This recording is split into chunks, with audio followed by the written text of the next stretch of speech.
আজকে কুমড়োর ডগা দিয়ে আলু দিয়ে বাটা মাছের ঝোল করব। তোমরা ভিডিওটা দেখো। মাছ ভেজে নিয়েছি, তেল দিয়ে দেই। আলু ডাটা ভেজে নেব, একটু লঙ্কা দিয়ে দিই,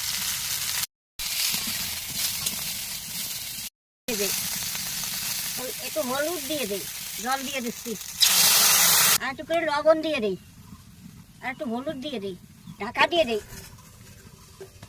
ঢাকাটা খুলে দেই, মাছ দিয়ে দেই, নামিয়ে নেই, সোমবার দেবো। তেল দিয়ে দেই, জিরে সোমবারে দেই, পেঁয়াজ দিয়ে দেই, ঢেলে দেই, ঝোল হয়ে গেছে, নামিয়ে নেই।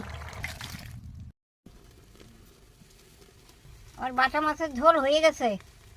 তোমরা ভিডিওটা দেখো, দেখে যদি ভালো লাগে লাইক কমেন্ট করে দেবা।